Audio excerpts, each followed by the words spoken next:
Bueno, ahora sí ya estamos en la cuenta de la iglesia. Discúlpenme, se me pasó acomodar la cuenta de la iglesia y puse mi cuenta personal de Facebook.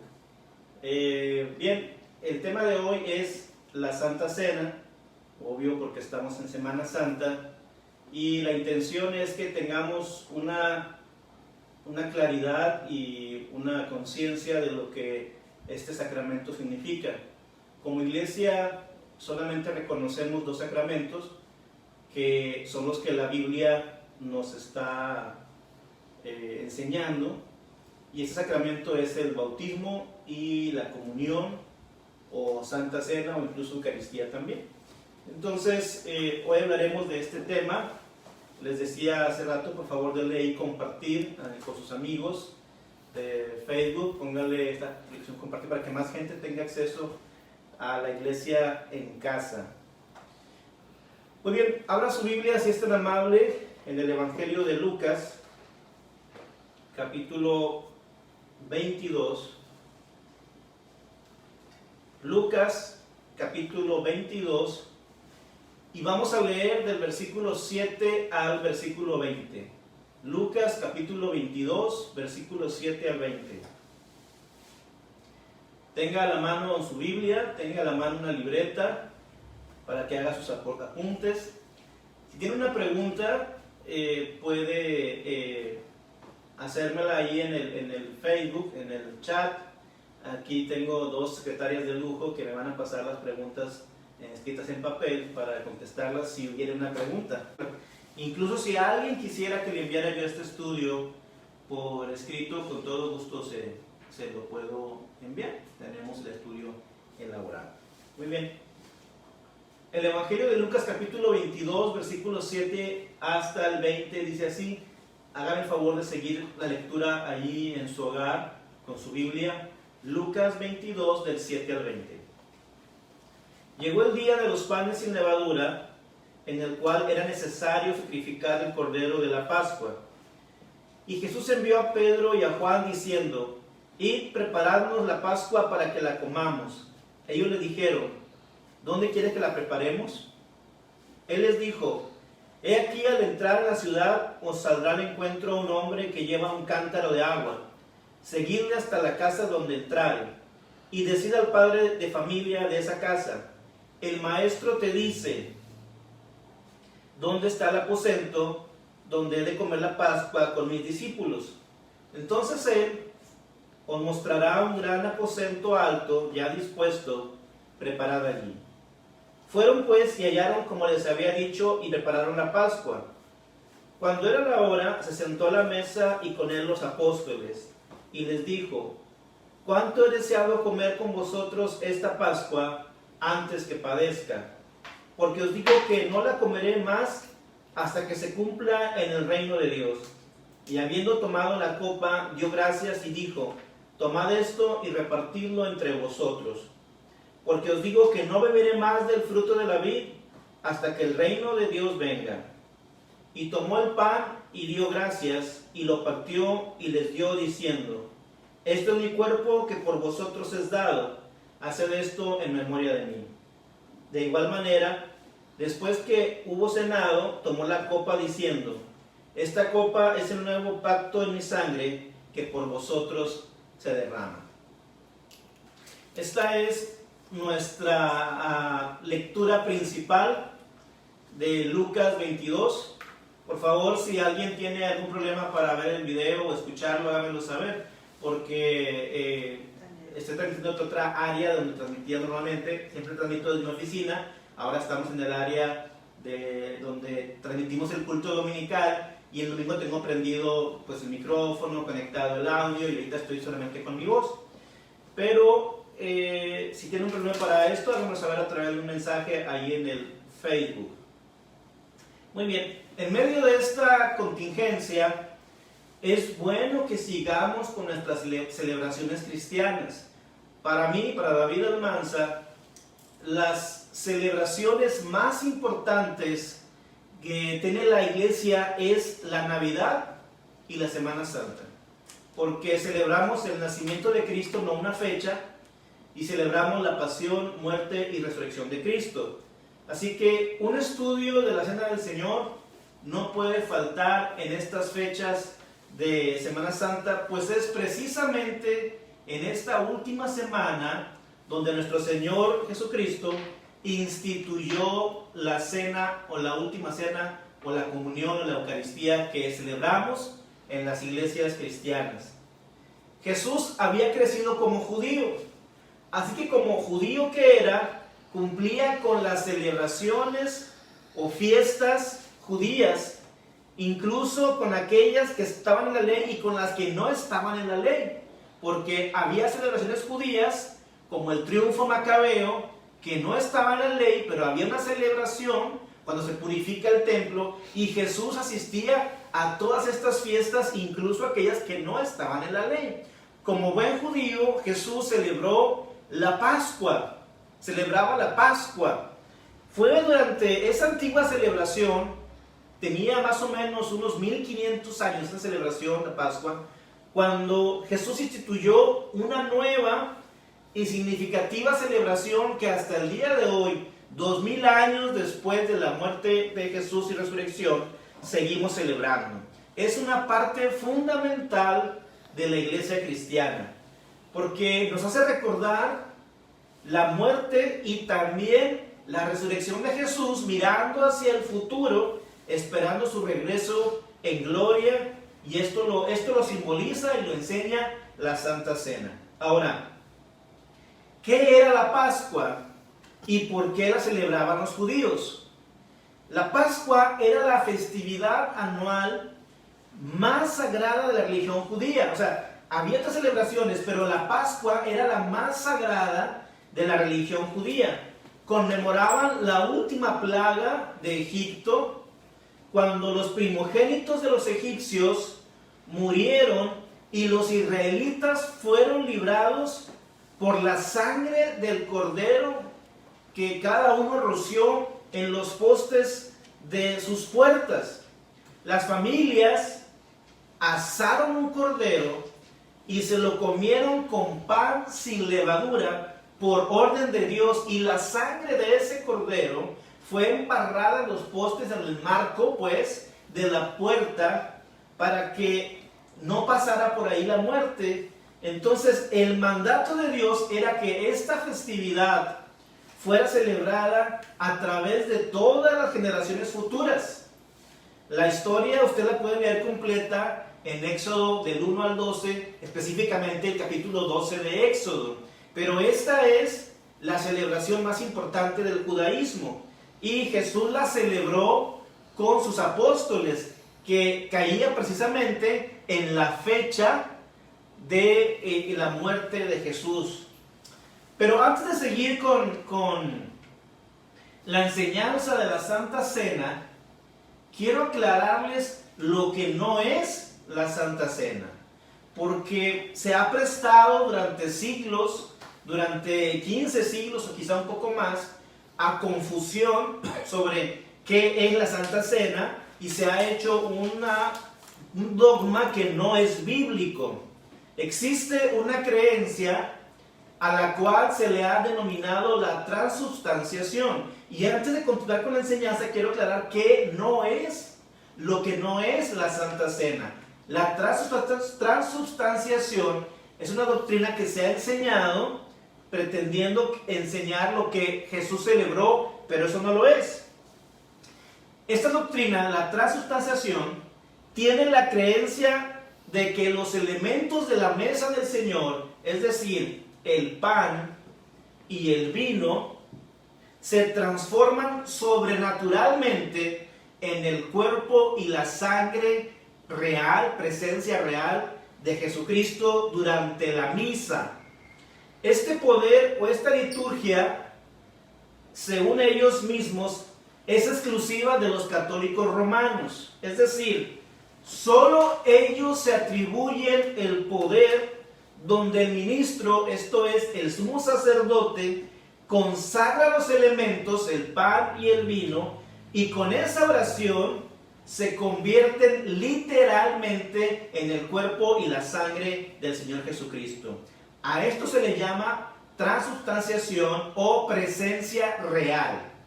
También es sostenida además por los ortodoxos, luteranos y algunos anglicanos. La tradición calvinista reformada cree en una presencia real, pero espiritual, no de sustancia, sino espiritual. Sin embargo, la mayor parte de las tradiciones protestantes, en las cuales yo me incluyo, no creemos en una presencia real, ya sea espiritual o física. Creemos que es un memorial y una proclamación de la obra de Jesucristo en la cruz, pero no está la presencia del Señor ni espiritual ni físicamente en los elementos.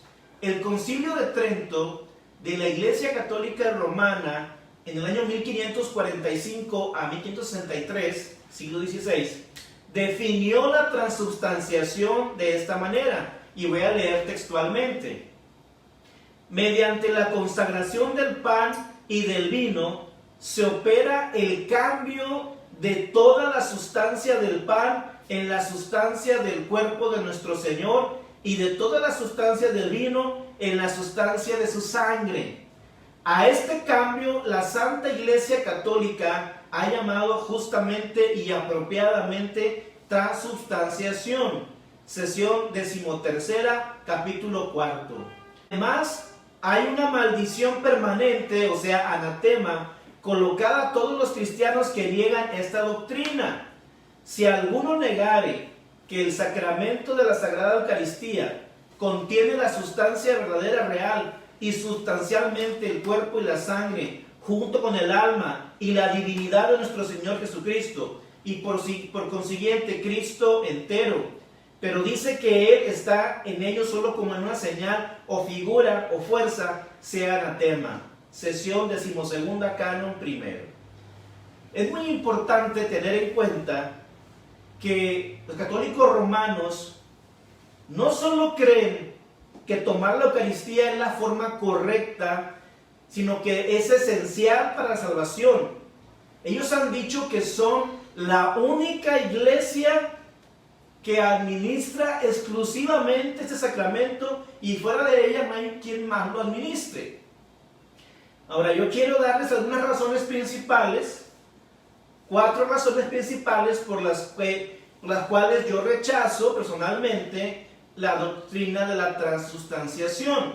Y esto lo hago, hermanos, la primera vez que lo hago, de hecho, porque, públicamente, porque ya he estudiado este tema, porque de pronto hay cristianos confundidos. Miren, cuando yo llegué a Monterrey, llegué como capellán del Instituto Lawrence, que es un instituto de la Iglesia Metodista de México. Y ahí hay un montón de gente cristiana y un montón de gente que no es cristiana, pero que habla como cristianos. Y mucha gente me bendijo a mí. Yo amo mucho el Colegio Lawrence, para mí fue de mucha bendición. Y conocí gente muy amada, como Cecia Lara, como la maestra Miriam Peña, la maestra Connie, puedo nombrar un montón de gente, pero también conocí otra gente que no fue tan amada. Pero quiero decirles que una persona que me caía súper bien, no voy a decir el nombre, y me sentí muy, muy cómodo con esa persona, y empecé a tener una relación de amistad con esa persona, y un día le pregunté: ¿usted dónde se congrega? Y esa persona me contestó: bueno, cuando puedo voy a la Iglesia Metodista Mesías, que está en Rotarios, a una cuadra de Leones, y cuando no, voy al Sagrado Corazón de no sé qué, Iglesia Católica, que me queda una cuadra de mi casa, que al fin de cuentas es lo mismo. Tomo la comunión allá o tomo la Eucaristía acá, es lo mismo, y no es lo mismo. Pero hay gente confundida que no sabe diferenciar entre una cosa y otra. Es por eso el querer decirles hoy por qué no es una doctrina bíblica. Número 1, esta doctrina toma las palabras de Cristo literalmente. Hay que tener cuidado con esta interpretación. Cualquiera que tenga un poquito de conocimiento de interpretación bíblica, hermenéutica o exégesis, sabe que no todo puede ser literal. No parece haber ninguna razón para tomar las palabras de Jesucristo literalmente cuando instituye la Eucaristía y dice esto es mi cuerpo y esta es mi sangre. No hay ningún argumento que me haga pensar a mí que es literal. Yo no puedo decir que es literal lo que Jesús dijo allí. Ahora, Cristo utilizaba a menudo metáforas con el fin de comunicar un punto. Por ejemplo, Él dice, yo soy la puerta, yo soy la vid, vosotros son la sal de la tierra, son la luz del mundo. Son metáforas que Jesús utilizaba para dar una enseñanza. Pero no tomamos estas declaraciones como literales. ¿O quién de ustedes cree que Jesús es una puerta y que tiene una manija para abrirse o un picaporte para atorarse? Nadie. Es una metáfora. Entonces, no todo lo que Jesús dijo es literal. Si fuera literal, muchos de nosotros no tendríamos manos ni ojos. Porque Él dijo que es mejor que nos cortáramos la mano o nos sacáramos el ojo y entráramos tuertos o mancos al reino de los cielos, a que no entráramos, ¿verdad? Entonces no todo es literal. Así que el decir que cuando Jesús mencionó que era el cuerpo y la sangre de Él, es literal, pues no cabe, porque no era literal lo que estaba diciendo. Ahora bien, número 2, no toman a Cristo literal en todo, en esta doctrina. Digamos que estamos de acuerdo, ya aclaré que no todo es literal, pero en el supuesto sin conceder, como dice Vargas, en el supuesto sin conceder que sea literal, que Cristo haya hablado literalmente de su carne y de su sangre, ¿qué quiere decir esto? Pues bien, parece difícil escapar de la conclusión de que la noche antes de que Cristo muriese en la cruz, cuando dijo, esto es mi cuerpo y esta es mi sangre, estaba diciendo que en realidad su cuerpo y su sangre estaban esa noche en esa mesa. Supongamos que es literal. Supongamos que es literal que estaba su cuerpo y su sangre en ese pan y en ese vino. Supongamos que es literal. Si ese fuera el caso, y Cristo realmente quería que tomásemos literalmente esa cena, tenemos a Cristo, escúcheme bien, ponga atención, tenemos a Cristo antes de la crucifixión, ofreciendo expiación a sus discípulos en el pan y el vino. Entonces, y apegándonos a lo que dijo de manera literal, si estaba su cuerpo y su sangre literalmente ahí, ¿para qué tenía que morir al siguiente día? Si Él ya estaba ofreciendo sacrificio en los elementos. Como que no es lógico pensar que literalmente estaba hablando de su cuerpo y su sangre y al día siguiente muriera, si ya los estaba ofreciendo esa noche. Por favor, el sentido común nos da un fuerte apoyo a la negación de cualquier presencia real en los elementos. Número 3. Tomar todas las palabras de Cristo literalmente nos meterá en problemas. En cada uno de los evangelios, los sinópticos o similares, que son Mateo, Marcos y Lucas, se puede leer la institución de la Santa Cena, de la comunión o Eucaristía, que al final es lo mismo. Pero cuando se habla de la copa y el vino, hay una pequeña variación entre los evangelios. El evangelio de Lucas, que fue el que leímos al principio, dice, esta copa es el nuevo pacto en mi sangre que por vosotros se derrama. Dice, esta copa es el nuevo pacto en mi sangre. Fíjense, en este caso, si tomamos literalmente las palabras de Cristo, la copa es el nuevo pacto, no es el vino. Es la copa lo que es santo. Si yo tomo literal, repito, las palabras de Cristo, Él dijo, la copa es el nuevo pacto, no el vino, la copa. ¿Me explico? Sin embargo, los católicos romanos estarían de acuerdo en que la copa es un símbolo de su sangre. Pero ¿por qué uno es un símbolo y el otro no? ¿Me explico? ¿Por qué no puede ser el vino un símbolo de su sangre en la cruz? A su vez, yo pregunto, ¿la copa es realmente el nuevo pacto? ¿La copa es el nuevo pacto? ¿O es un símbolo del nuevo pacto? ¿Se dan cuenta? No puede ser tomado literal. Por último, número 4, el Evangelio de Juan no menciona la Santa Cena, comunión o Eucaristía.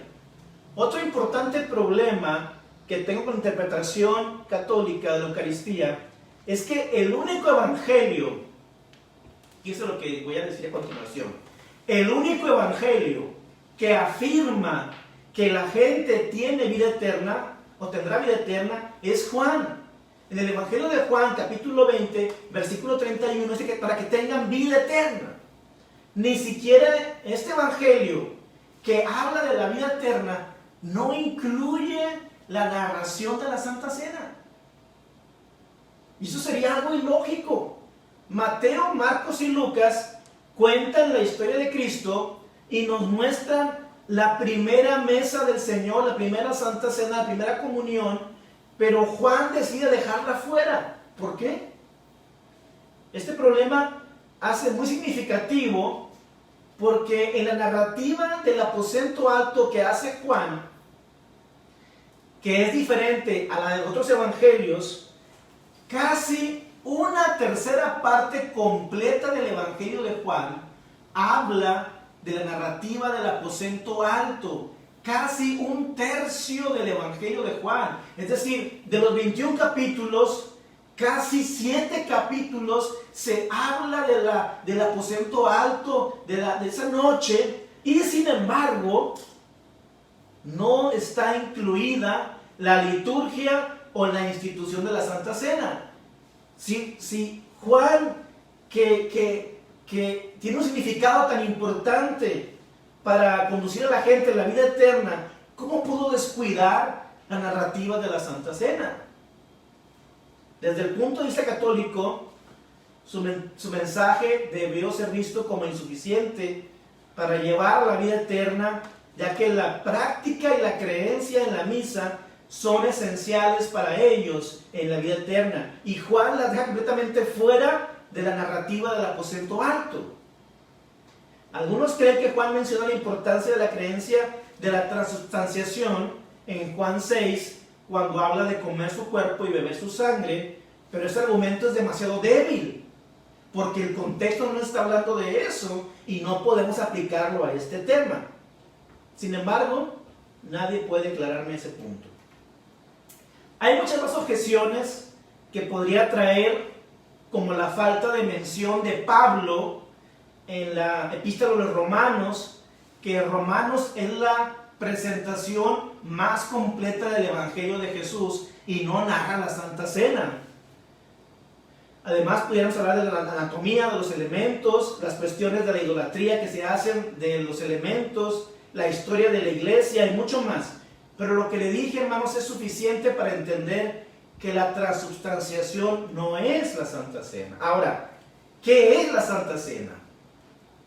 Volviendo a la correcta celebración de la cena, la comunión o la Eucaristía, esta tiene un paralelo muy simbólico con la Pascua, porque en la Pascua se ofrecía un cordero, que era el que le daba vida a los primogénitos, y Jesús es el Cordero de Dios que quita el pecado del mundo. ¿Cómo? A través de su muerte en la cruz del Calvario. Por eso hay una relación muy importante la Pascua y la Santa Cena. Durante la celebración de la Pascua, Jesús tomó un pedazo de pan y dio gracias a Dios, y mientras partía el pan y se los daba, dijo: tomad, comed, este es mi cuerpo que por vosotros es partido. Asimismo, tomó también la copa, después de haber cenado, y les dio la copa para que la bebieres en memoria de mí. Después él concluyó la fiesta cantando un himno. Y todos salieron esa noche al monte de los olivos, y fue ahí donde Jesús fue traicionado por Judas, como se había ya predicho. El día siguiente él fue crucificado. Los relatos de la Santa Cena se encuentran en los Evangelios de Mateo, capítulo 26, versículo 26 en adelante, Marcos, capítulo 14, versículo 17 en adelante, y Lucas, capítulo 22, versículo 7 en adelante. Y como ya les dije, Juan habla del aposento alto, pero no habla de la Santa Cena. En Juan 13, del 21 en adelante, habla del aposento alto. Él parece que no le da mucha importancia. El apóstol Pablo escribió sobre la Cena del Señor, aunque él no estuvo ahí. Pero en 1 Corintios, capítulo 11, da una explicación de la Santa Cena. En el versículo 23 al 29, Pablo incluye una declaración que no se encuentra en los evangelios. A mí me llama mucho la atención porque yo creo que fue una revelación, de hecho es una revelación del Espíritu Santo. Pablo incluye una declaración que no está en los evangelios, que dice: de manera que cualquiera que comiere este pan o bebiere esta copa del Señor indignamente, será culpado del cuerpo y de la sangre del Señor. Por tanto, pruébese cada uno a sí mismo y coma así del pan y beba de la copa. Porque el que come y bebe indignamente, sin discernir el cuerpo del Señor, juicio come y bebe para sí. Podríamos preguntarnos, ¿qué significa el participar del pan y de la copa de manera indigna? Y es algo que nos debe preocupar, porque incluso Pablo dice que hay condenación. Entonces, ¿qué significa celebrar, participar del pan y de la copa indignamente?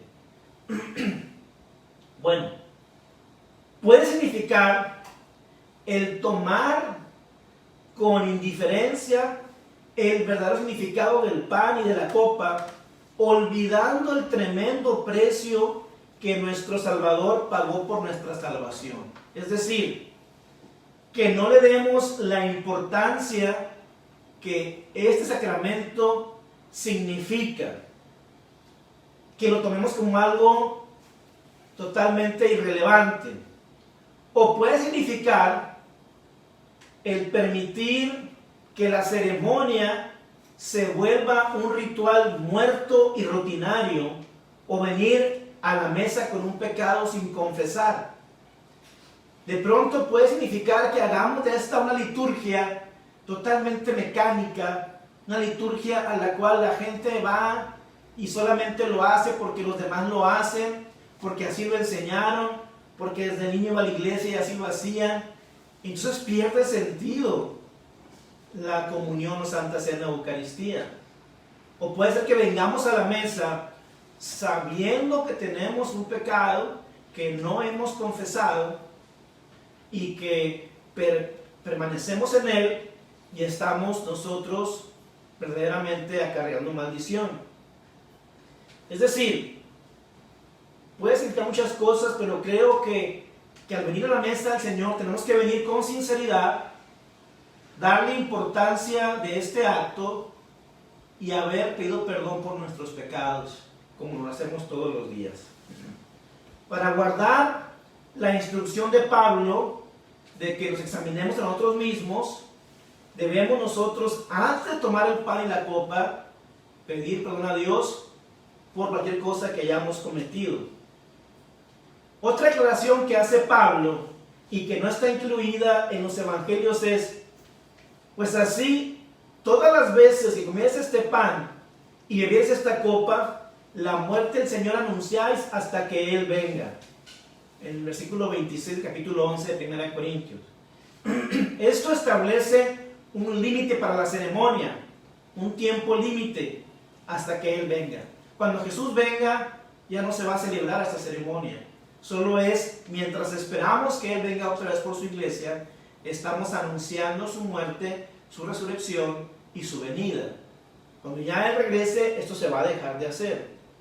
De estas breves declaraciones, aprendemos cómo utilizó Jesús dos elementos tan frágiles como símbolo de su cuerpo y de su sangre y los instituyó como un monumento a su muerte. No fue un monumento de mármol, no fue un tallado de figuras de bronce o de madera, sino fue pan y vino. Algo a que todos tenemos acceso, en eso que todos pueden acceder, el pan y el vino. Él decidió hacer una escultura, un símbolo de su muerte, resurrección y segunda venida. Él declaró que el pan simbolizaba su cuerpo, el cual sería partido, y aunque ningún hueso suyo fue roto, su cuerpo fue tan terriblemente flagelado que apenas era reconocible. Lo puede leer en el Salmo 22, versículos 12 al 17, y en Isaías 53, 4 al 7. La copa de vino hablaba de su sangre, indicando la terrible muerte que en breve Él iba a experimentar en la cruz. Él, el perfecto Hijo de Dios, se convirtió en el cumplimiento de incontables profecías del Antiguo Testamento concernientes al Redentor, como Génesis capítulo 3, versículo 15, Salmo 22, Isaías 53, etc.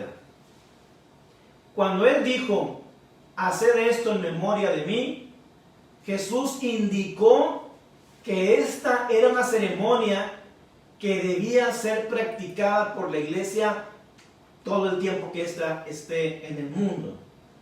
También indicaba que la Pascua, que requería la muerte de un cordero y fuera truncada, abolida, y señalaba solamente el futuro, la venida del Cordero de Dios que quita el pecado del mundo.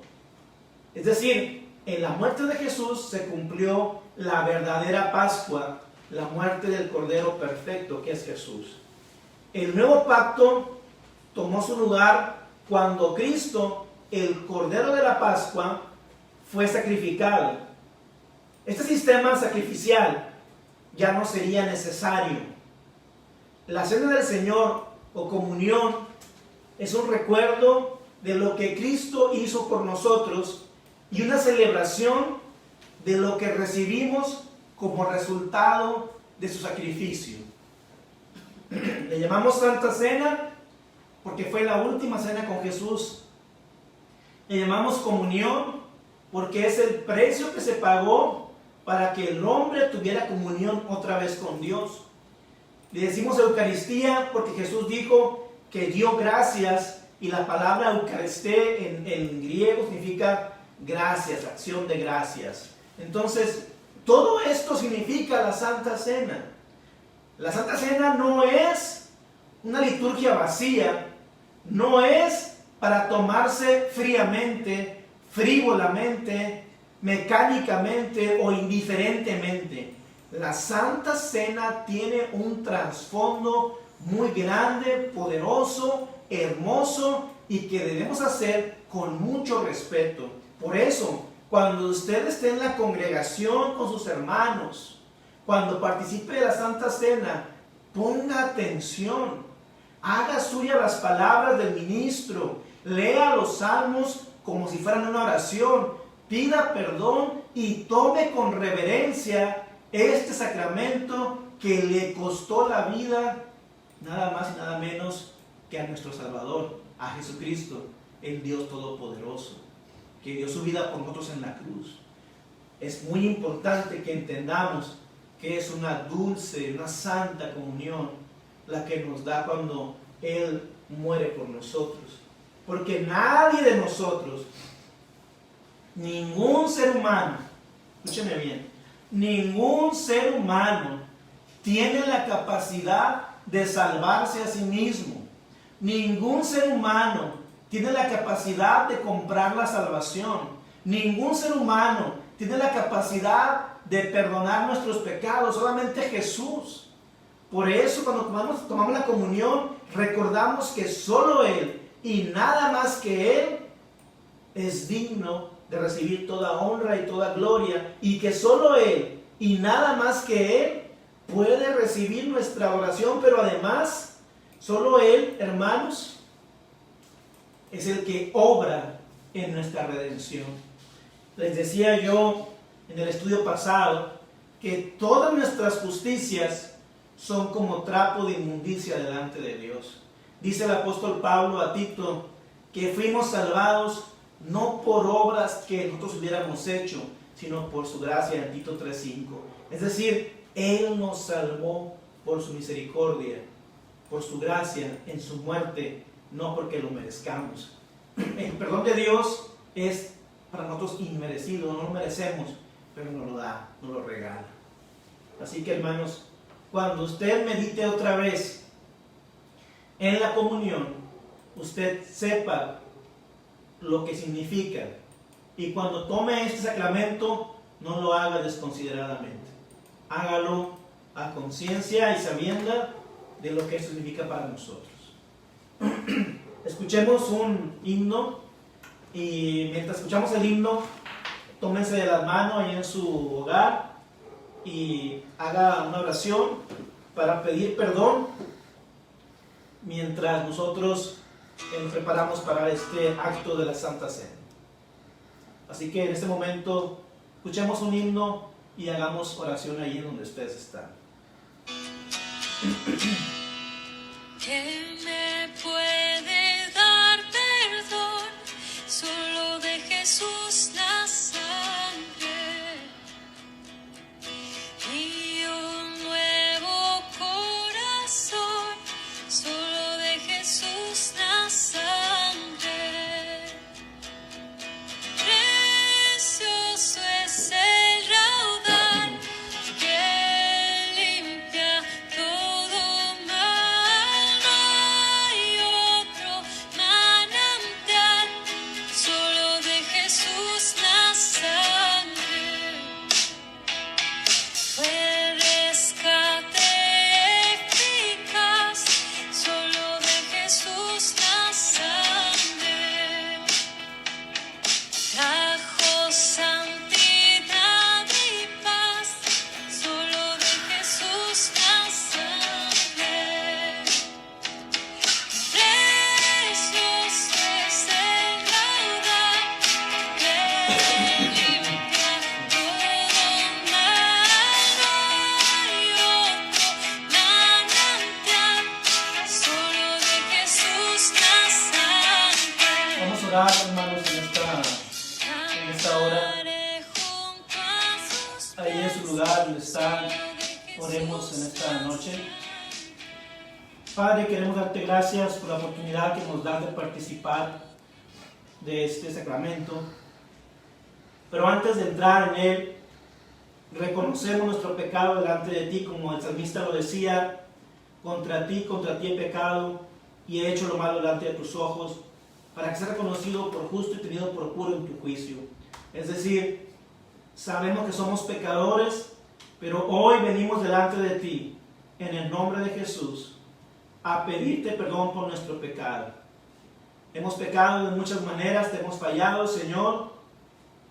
Nos avergonzamos y queremos pedirte perdón. Además, Espíritu Santo, te pedimos ayuda para no cometer más pecados, Señor, sino que podamos ser imitadores de Cristo. Toma, Señor, nuestro corazón en esta noche, límpialo de toda maldad, lávanos, Señor, así como dice 1 de Juan, capítulo 2, versículo 1, hijitos, estas cosas os escribo para que no pequéis. Pero si alguno hubiere pecado, abogado tenemos para con el Padre, a Jesucristo el justo. Jesús, aboga por nosotros delante del Padre y justifícanos de toda maldad. Te lo pedimos con el corazón, en el nombre de Jesús. Amén. Abra su Biblia en el Salmo 130. Salmo 130. Lo leemos juntos, por favor. Salmo 130 dice: de lo profundo, oh Jehová, a ti clamo. Señor, oye mi voz. Está atenta a tus oídos a la voz de mi súplica. Jehová, si mirares a los pecados, ¿quién, oh Señor, podrá mantenerse? Pero en ti hay perdón, para que sea reverenciado. Esperé yo a Jehová, esperó mi alma, en su palabra he esperado. Mi alma espera a Jehová, más que los centinelas a la mañana, más que los vigilantes a la mañana. Espera Israel a Jehová, porque en Jehová hay misericordia y abundante redención con él. Y él redimirá a Israel de todos sus pecados.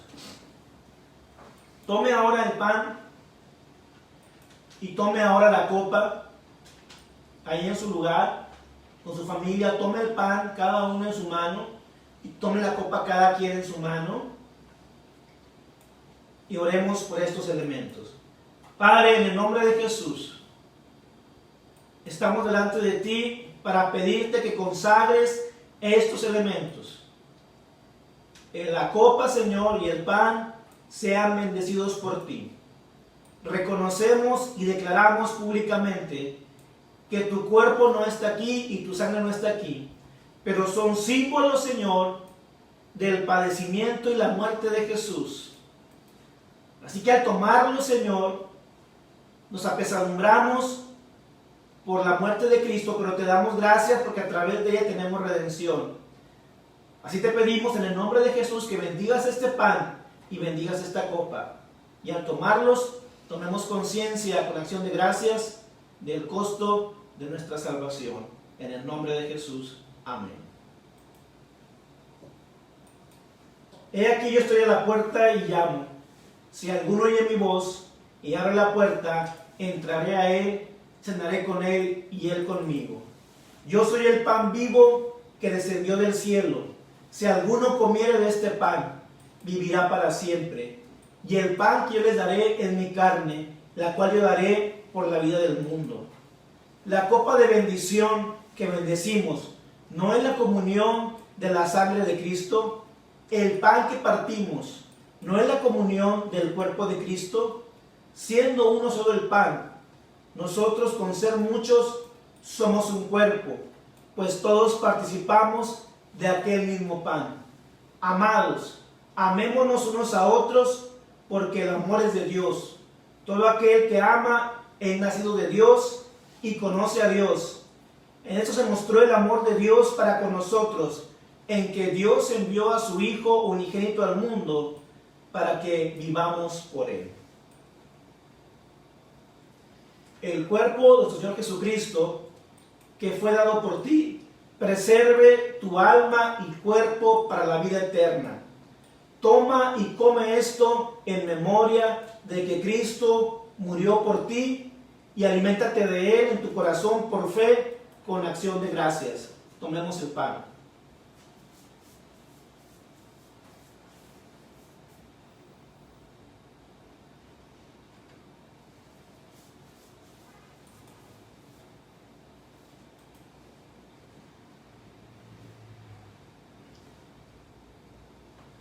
La sangre de nuestro Señor Jesucristo, que fue derramada por ti, preserve tu alma y cuerpo para la vida eterna.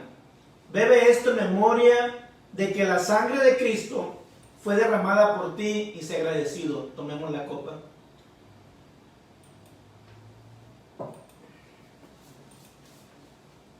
Señor, gracias por reconciliarnos con el Padre a través de tu muerte. Esperamos, Jesús, que vengas pronto, y nos unimos a Apocalipsis y te decimos: sí, Señor Jesús, ven por tu iglesia.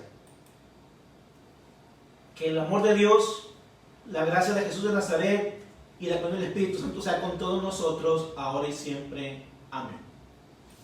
Hasta aquí hemos terminado, hermanos, con este ritual de la Santa Cena, con este estudio. Gracias por acompañarnos. Les ruego que le den compartir, le den like. Ya para mañana estará en YouTube. Mañana, viernes 10 de abril del 2020, estaremos transmitiendo en vivo un culto de crucifixión, o más bien una reflexión de crucifixión de las 7 frases que Jesús dijo en la cruz, o 7 palabras, pues son 7 frases realmente. Así que mañana a las 3 de la tarde estaremos reflexionando acerca de las 7 frases de Jesús en la cruz. Gracias a Dios que este virus dejó a todos en sus casas, porque en Semana Santa la mayoría de la gente se va de vacaciones, bueno, no mayoría, pero mucha gente se va de vacaciones y no festejan a Jesús. Pero ahora, con este virus que Dios pronto va a terminar y va a sacar de nuestra sociedad, todos estamos en casa. Así que tomemos el tiempo para meditar en el Señor. Y mañana a las 3 de la tarde los espero para reflexionar acerca de la crucifixión de Jesús. Dios les bendiga, les extrañamos, les amamos. Señor sea con ustedes como es con nosotros. Dios les bendiga.